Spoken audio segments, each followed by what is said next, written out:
A tweet changed the trajectory of the wrestling industry. Could Ring of Honor sell out a 10,000 seat arena? Someone asked Dave Meltzer. Not anytime soon, replied the historian. And Cody Rhodes said, I'll take that bet. Welcome to the future of professional wrestling. It's time to go all in.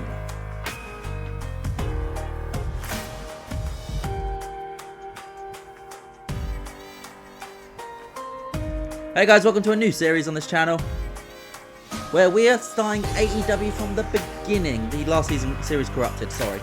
I've been having issues with the game recently. I'm hoping this one works. But we were going all in from the very beginning of AEW, or pre-AEW. We're in September 2018. All in. Your commentary team for tonight is Ian Riccaboni, Don Callis, and Tony Schiavone. I'm excited. Hope you guys are too. So let's get into this. And if you are excited for this, hit the thumbs up. And I'll see you guys in the show. So we kick off all in with a fatal four-way, which sees Zack Sabre Jr., Sammy Guevara, Darby Allin, and MJF, Maxwell Jacob Friedman.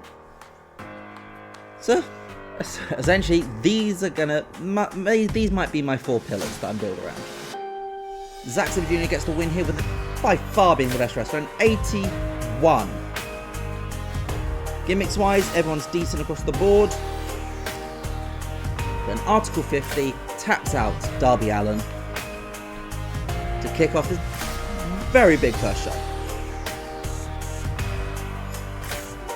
We get a 6-woman tag here as the Joshi team of Mayu Iwatani, Hikaru Shida, and Tam Nakano take on Awesome Kong, Kaylee Ray, and Mia Yim. Iwatani pinning Yim with a frog splash. Iwatani was the best performer in the match. Tam Nakano was the weakest, and the vocal crowd did not like seeing Tam Nakano, which is a bit of a shame. Schiavone and Callis have good chemistry, actually. We stumbled into a good commentary team straight away, which, to be fair, is more... God. Get a 64 rating, though. Pretty good. Tag team action here, as TH2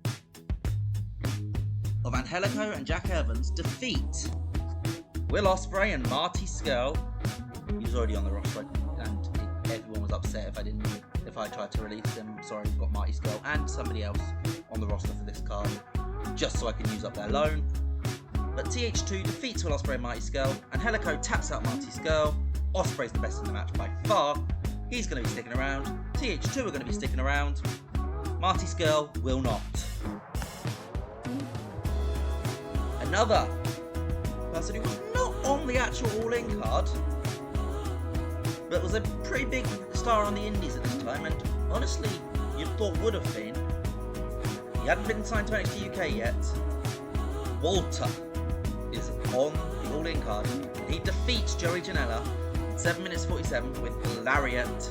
He gets an 84-46 with Janela. Pretty good stuff. This is 75. We've done a really good show so far. A women's singles match here as Melina Perez loses to Viper when Viper hits the Michinoku driver in 7 minutes 31. It's a 59 for Viper.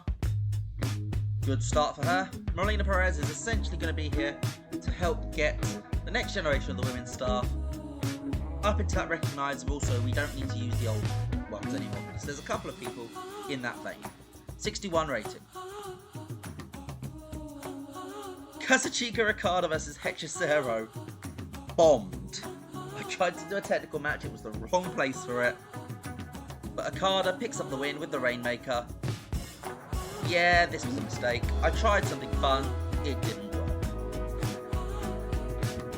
Kenny Omega, just there you go. When the crowd's struggling, you just put an Omega match out there, and all of a sudden, boom, we're sorted. Kenny Omega defeats Christopher Daniels with the one-winged angel. I couldn't get 3 now, I'm afraid. I tried. Couldn't find him in the mod. Gets 79 rating, a 90 for Omega, 65 for Daniels. They have good chemistry. Daniels is on loan from Ring of Honor because they've got exclusive contracts still at this point. But 79 is pretty good stuff, and 90 for Omega is phenomenal. Definitely someone we're going to build this company around. Probably a lot more than they did in real life, and that motorbike was obnoxiously loud. I'm on the 3rd floor, and that's how loud it was. Wow. And afterwards, replication of the angle from real life, except no mask. Jericho is all in, and he is attacking Kenny Omega. 82 rating. Adam Page defeats Hiroshi Tanahashi. Just a week ago on the G1. Maybe some thought this one through that we want to try and get a better relationship with Nick, and beating their G1 winner isn't the best start. He didn't complain though. It's a 76 rating, a 78 for Page, 55 for Tanahashi, who of course isn't as over in the States. 66 at wrestling, 38 crowd. The crowd's actually not into a lot of these matches, but they're very hot. Move on next to a triple threat women's match. Chelsea Green versus Madison Rayne versus Neil Dashwood. Chelsea Green picks for the win, pinning Madison Rayne at 50. But Neil 49 for Green, 44 for Madison. As you see, 3 women's matches. We are going to be taking the women's division a lot more seriously than AEW did in real life. Well, we're not even AEW yet, so who knows? Cody Rhodes beats Flip Gordon. Quick passion. Gets rid of Flip Gordon from my roster. Psycho. And also pays off this feud which they never did pay off because Cody hated Flip Gordon. Cody picks up the win, hits the crossroads. That's it, it's over. And your main event gets an 85 because of course it does. It was still considered too short. It could have been even better, but I just wanted these guys to go all in, I guess. Ibushi and the Bucks defeat Rey Mysterio and the Lucha Brothers. Not Mysterio, Phoenix and Bandito. Penta's in there. Nick pins Phoenix to the 450. We look at these ratings though. 85 for Nick, 93 for Matt, 87 for Ibushi, 92 for Phoenix, and 73 for both Penta and Mysterio. Oh, what an 85. And then everyone from the Elite comes out to end the show. You got the Bucks, you got Cody, you got Kenny. I didn't bring Pat, I forgot to put Hangman Page in it because I just wanted those 4. And they're talking about how they're thankful for everyone's support when suddenly some music hits. It's the final countdown. Bryan Danielson, the American Dragon, is all in from the beginning. Gets a 70 rating. Danielson comes out and faces off with the entire Elite. Claps them. Walks away, and the crowd goes insane because he's only just returned to wrestling this year.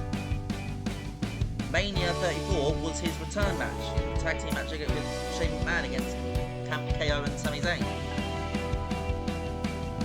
And here he is, jumping from WWE, doing the big stretch though. He is all in. We sold out the Sears Centre, 11,800. We will be going double or nothing, but that's not for a while. We're going to have a few events in between double or nothing. Our next one is going to be on Halloween, and it's going to be a Penta based. Penta's going to basically be the host of the show. So sort of how the Elite were the host of this show, Penta is going to be the host of the next show, and we'll think of a temporary company name for us for then, and a show name. Actually, give me ideas for a show name. A Penta Halloween special. But let's finish the show. I'm not going to bore you with the press conference because it's the first show of a new company. All it's going to be is asking, so you've just signed this person, how are they going to fit in? So you've just signed this person, how are they going to fit in? It's going to be bloody annoying. But, okay, there it is. We addressed the locker room. I'm sorry, it has to be the Bucks and Ibushi. And actually, no.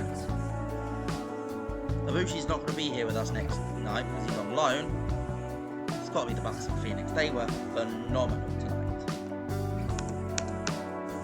Financially, we made 365 grand, which I've spent a lot of money in this first month just getting all these people signed, so that's why we're down under the 10 mil now. But if we're making money like that, I won't moan. No actual gains in pop, but this is just the beginning. As I said, I'm not going to bother with the media scrum, so I'll see you guys next time. And as I said, your question for the comments is, what company name should we use? This show was presented by The Elite. What should we be presenting as for a Penta run, so Lucha Brothers run, Halloween show on October 31st? Let me know, and I'll see you guys next time. Goodbye!